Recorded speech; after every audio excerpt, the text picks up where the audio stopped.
memória, na Septuaginta houve uma divisão, e a Bíblia chegou para nós, senhoras e senhores, dividida os livros de Reis. Na primeira metade do livro de Reis, você vai ver um profeta ser o precursor, que é o profeta Elias. A Bíblia vai nos destacar a história de Elias no primeiro livro de Reis, como sendo um profeta destemido, como sendo um profeta ousado, como sendo um profeta que falava o que ele era induzido por Deus. Ele não se intimidava com qualquer situação, mas passando o tempo, passando e cumprindo o seu ministério terreno, houve um dia em que Deus enviou do céu uma carruagem de fogo com cavalos de fogo e levaram Elias ao céu. A Bíblia vai nos dizer que agora Elias foi arrebatado. Por falar também, senhoras e senhores, acerca de arrebatamento, a Bíblia vai nos dizer que outrora Enoque andou com Deus e não se foi mais visto. Ele foi arrebatado, ele foi transladado. Por falar mais ainda em arrebatamento, um dia a igreja do Senhor Jesus vai ser arrebatada e encontrará com ele nas nuvens. Bendito seja o nome do Senhor. Dentro desse contexto, quando Elias está no alto, naquela carruagem de fogo, a Bíblia vai dizer que ele deixa a sua capa cair dos ares, e o seu sucessor, o seu discípulo, por nome Elias, se apoderou daquela capa. Agora, Eliseu, melhor dizendo, que era um mero discípulo de Elias, após ele se apoderar dessa capa, parece que ele se transformou, parece que ele mudou completamente as suas características. E agora a Bíblia vai nos destacar no segundo livro dos Reis de Israel a história do profeta Eliseu como sendo esse sucessor de Elias. A Bíblia vai nos destacar que Eliseu ele fez o dobro dos milagres que o profeta Elias realizou enquanto estava em seu ministério terreno, porque ele almejava receber a porção dobrada do Espírito que pairava sobre a vida do profeta Elias. Em meio a estes milagres que marcaram a história do profeta Eliseu, nós vemos no capítulo 4 um milagre que marcou a história do povo de Israel. A Bíblia revela-nos no começo do capítulo 4 que havia uma mulher das mulheres dos filhos dos profetas. Esta mulher estava vivendo uma situação muito complicada. Essa mulher estava passando por um momento muito difícil na sua vida, porque ela havia perdido seu marido, que era um servo de Eliseu. A Bíblia vai nos revelar que essa mulher, em meio a toda esta situação, que essa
conhecido como homem de Deus. A Bíblia nos revela no versículo de número 7 que ele usou até mesmo pelo autor do livro de Reis é destacado como homem de Deus. Sabe por quê? Eliseu é conhecido como homem de Deus, porque o homem de Deus, aonde quer que ele vá, quando verdadeiramente ele é um homem de Deus, todos reconhecem que verdadeiramente é um homem de Deus, porque o homem de Deus não se importa de qualquer maneira, porque o homem de Deus não deve de qualquer maneira. Eliseu se portava como sendo um homem de Deus, e o nome do Senhor é glorificado na sua vida. Em meio a esse contexto, aquela mulher clamou ele por ele ser este homem de Deus.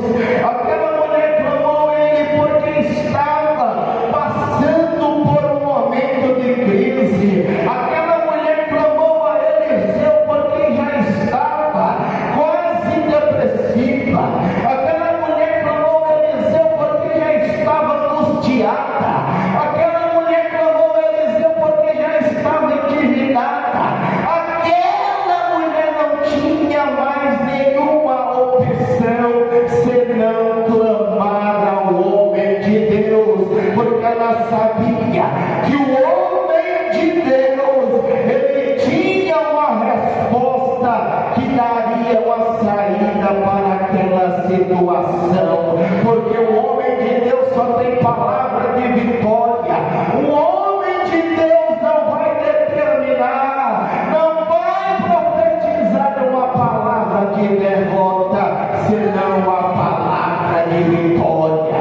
Se você crê nesta palavra, vai dando glória a Deus nesta noite, vai adorando o nome do Senhor nesta noite, porque tem profeta de Deus nesta noite para liberar uma palavra de vitória na tua vida. Oh glória, louvado seja o nome do Senhor.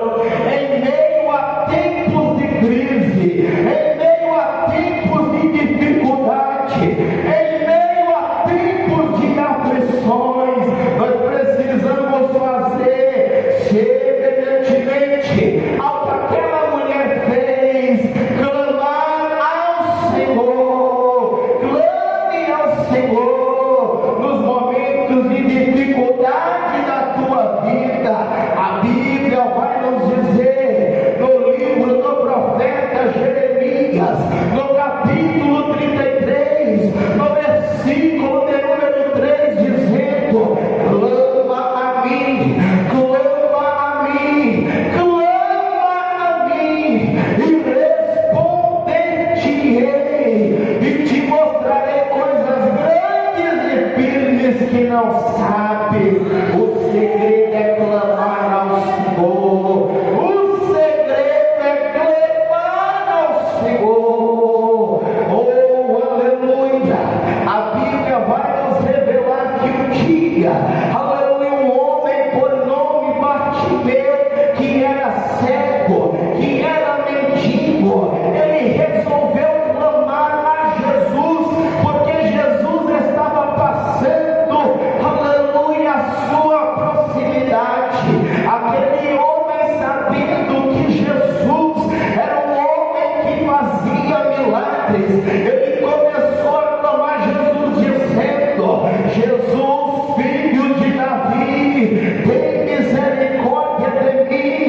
A multidão começou a falar para aquele mendigo se calar, mas quanto mais eles falavam para ele se calar, ele clamava mais alto, ele clamava mais alto, ele clamava mais alto, porque ele sabia que Jesus ouviria o seu clamor. Dentro desse contexto, não importa a situação, clame ao Senhor, porque Ele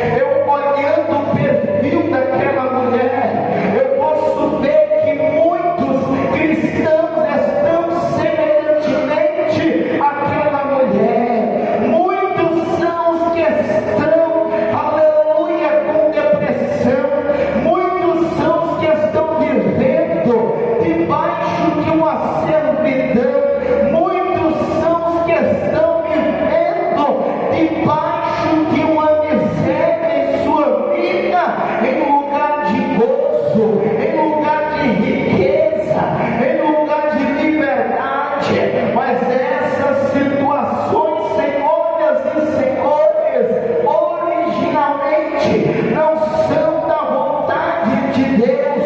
Entenda uma coisa: existem duas vontades divinas.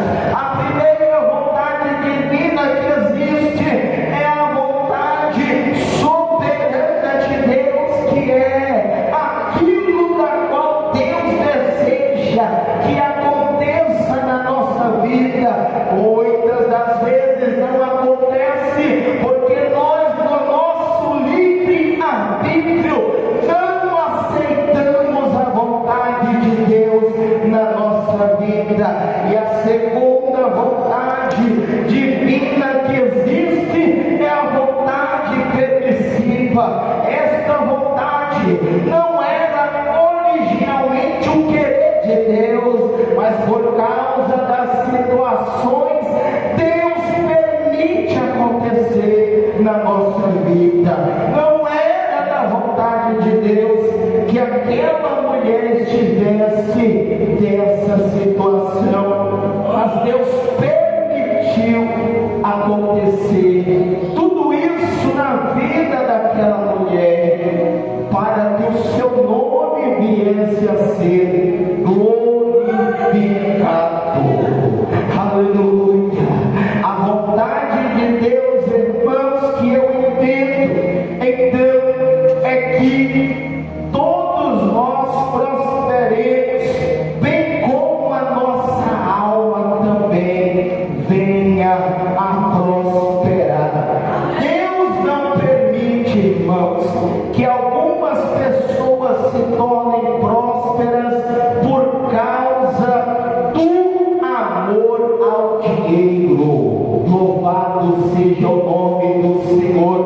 E o apóstolo Paulo vai dizer na primeira carta a Timóteo, no capítulo 6 e no versículo 10, que o amor ao dinheiro é a raiz de todos os males.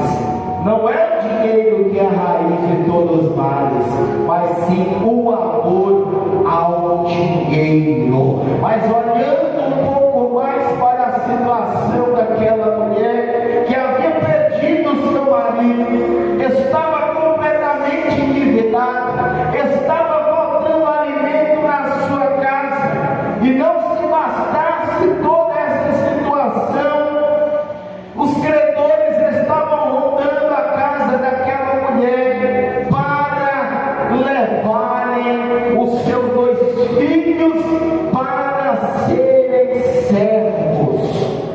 Em meio a este contexto, praticamente nada restava para ela. Imagine agora se os credores levassem os 2 filhos daquela mulher. Que situação que aquela mulher iria estar se não pagasse a dívida que ela tinha adquirido do seu marido após a morte. Se ela não pagasse a dívida dos credores, ela iria ficar até mesmo sem os seus 2 filhos. Olhando aos olhos espirituais aqui, esses credores, eles tipificam, simbolizam Satanás, aleluia, que quer nos escravizar. Mas mesmo Satanás tentando nos escravizar, aleluia, a Bíblia vai nos dizer, irmãos, que quando o israelita ele era vendido por dívida ou por delito, ele serviria por 6 anos, mas no 7º ano ele seria liberto. Se ele mesmo se entregar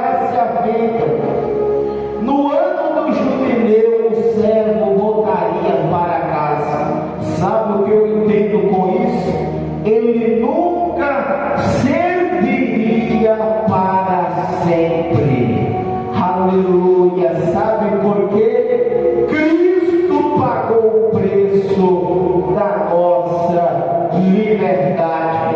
Ainda que Satanás queira nos escravizar, ainda que Satanás queira nos tragar, ele não vai conseguir, porque Cristo pagou um preço muito alto e foi um preço de sangue, porque nós conhecemos a verdade e a verdade nos libertou. Se cremos mais ainda, aleluia, que Cristo é a salvação, que Cristo nos libertou, Satanás não pode com as nossas vidas. Em meio a esse contexto, os credores rondaram a casa daquela mulher, não puderam levar, porque Deus interveio na situação daquela mulher. Quando aquela mulher teve encontro com o profeta Eliseu, após clamar a ele disse para aquela mulher: declara-me o que tu tens em casa. Aquela mulher não tinha quase nada, aquela mulher quase não tinha nada, mas ela ainda tinha algo em casa. Aleluia! Aquela mulher ainda tinha algo em casa. Ela não tinha quase nada, senão uma botija de azeite. Oh, aleluia! O Senhor fala contigo nesta noite, meu irmão, minha irmã. O que tu tens em casa? Eu não conheço a tua vida, eu não conheço o teu lar, a tua casa. Aleluia! Mas o Senhor fala contigo nesta noite. O que tu tens em casa?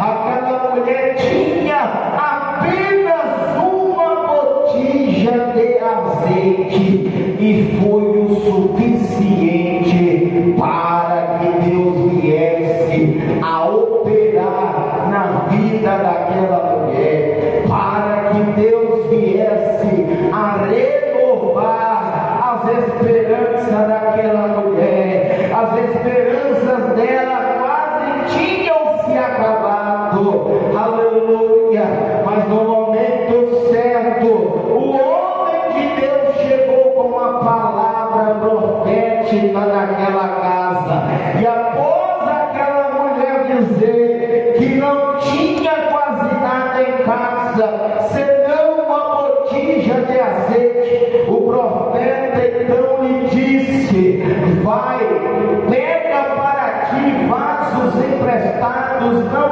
poucos, e deita o azeite nos vasos. Aquela mulher fez tudo isso e começou a deitar o azeite nos vasos, a ponto, aleluia, de acabar os vasos naquela redondeza.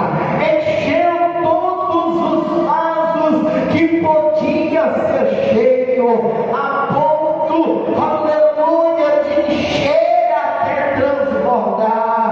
O profeta Eliseu, vendo aquela situação, ele declara para aquela mulher, aleluia, pagar a sua dívida e viver do resto. Dentro desse contexto, agora na casa que havia problema, agora na casa que havia dificuldade, agora na casa que havia depressão, agora na casa que havia tristeza, a história mudou. O Senhor transformou aquela casa. Sabe por quê? Porque houve renovo naquela casa. A Bíblia vai nos revelar que aquela mulher, ela creu na palavra do profeta e prosperou. Creia na palavra do profeta e prosperará também. O azeite aqui, irmãos, por mais que ele foi utilizado para pagar a dívida, porque ele era muito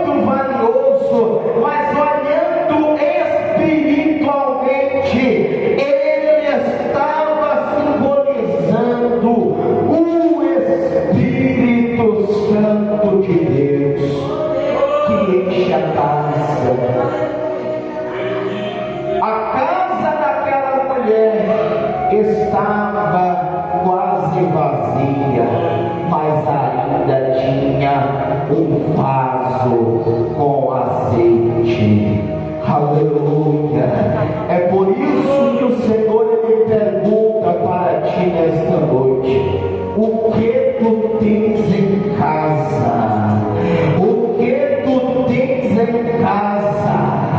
Eu não sei como está a tua casa espiritual. Eu não sei como está o teu vaso. Se está cheio de azeite, se está pela metade ou se está vazio.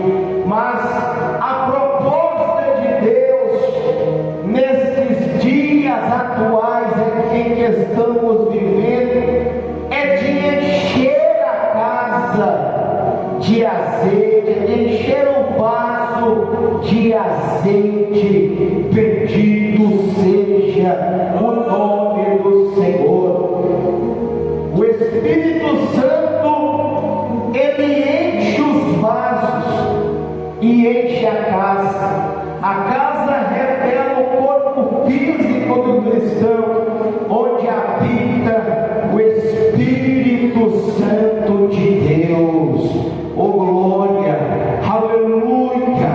O Espírito Santo de Deus, ele fez morada na casa daquela mulher, após a situação dela ser restaurada, renovada, porque Deus faz a obra por completo, e é o que Ele quer fazer nessa noite na tua vida, meu caro irmão, minha cara irmã. Louvado seja o nome do Senhor. O Espírito Santo de Deus é uma fonte inesgotável. Enquanto houver vasilhas vazias, Ele continuará enchendo e derramando nos vasos. Oh, aleluia! O que tu tens em casa? Aleluia! Como é que encontra-se o teu vaso nesta noite? Será que está cheio? Se estiver cheio, o Senhor quer encher ainda mais. Se estiver vazio, o Senhor quer encher também. Mas é necessário você declarar o que tu tens em casa. Oh, aleluia! Dentro desse contexto, aquela mulher teve os vasos cheios e o nome do Senhor foi glorificado na vida dela. Se você crê que o Senhor ele pode fazer na tua vida também, se coloque de pé nesta noite. Se coloque de pé nesta noite. Aleluia! Porque o Espírito de Deus é uma fonte inesgotável. Enquanto houver vasilhas vazias, Ele continuará enchendo. Louvado seja o nome do Senhor. Não importa qual seja a situação que você entrou aqui nesta noite, não importa qual seja, aleluia, o que se passa na tua vida neste exato momento, o Senhor ele quer fazer grandes coisas por intermédio da tua vida. Se você crê nesta palavra,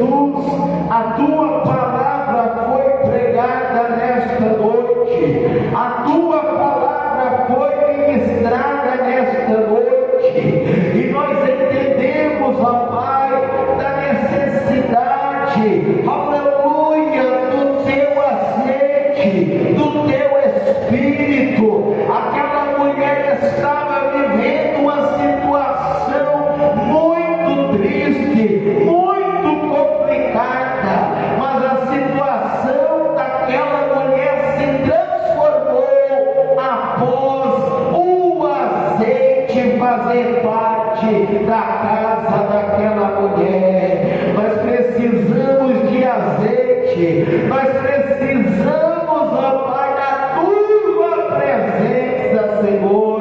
Ó meu Pai, renova-nos na tua presença, renova, Deus, a tua igreja de uma forma poderosa. Ó meu Pai querido, meu Deus santo, que o Senhor possa estar visitando nesta noite. Visita, meu Deus, a cada irmão nesta noite. Vai tocando, Senhor, agora, do alto da cabeça, a planta dos pés agora, em nome do Senhor Jesus, em nome do Senhor Jesus. Enquanto houver vazias, Ele continuará enchendo. Enquanto houver vazias, Ele continuará enchendo. Se você crê nesta noite, Ele pode te encher até transbordar. Aleluia! Se tu crê nesta noite, Ele pode te encher até transbordar. Aleluia! Louvado seja o nome do Senhor. Enquanto houver vazias, enquanto houver um coração quebrantado, o Senhor vai trabalhando, o Senhor vai renovando, o Senhor vai enchendo. Oh glória, aleluia, louvado seja o nome do Senhor. A Bíblia vai nos dizer, em um certo dia, estavam todos reunidos na casa do Senhor, e a Bíblia vai nos dizer que encheu-se a casa da presença, da glória, da Shekinah de Deus, a ponto de quem estava dentro não podia sair, e quem estava fora não podia entrar. O Senhor pode fazer a tua vida nesta noite. O Senhor pode fazer a nossa vida nesta noite. Você só precisa crer, você só precisa acreditar, porque Ele pode te impactar nesta noite. Glória ao nome do Senhor, glória ao nome do Senhor. Não troque Jesus Cristo por nada, não troque Jesus Cristo por nada. Aleluia, porque Ele quer cada vez mais nos renovar na sua presença, nos encher do seu Espírito Santo para fazer a sua grande obra. Continue firme fazendo a vontade de Deus, para que o nome dele continue a ser glorificado na tua vida. Eu gostaria de agradecer a Deus por esta oportunidade que o Senhor Deus ele me concedeu nesta noite. Quero retornar aqui ao pastor que vai estar dando continuidade a esse trabalho nesta noite. Amém, irmãos. Glória a Deus. Comunicando aos irmãos que domingo nós teremos culto. Amém. Nosso irmão convida mais alguém para vir no culto. Deus vai dar vitória para todos nós. Amém, irmãos. Quero agradecer a todos os irmãos. Eu acredito que Deus vai encaminhar esta obra aqui. Amém, irmão? Não desista. Meu irmão, fica firme na presença de Deus.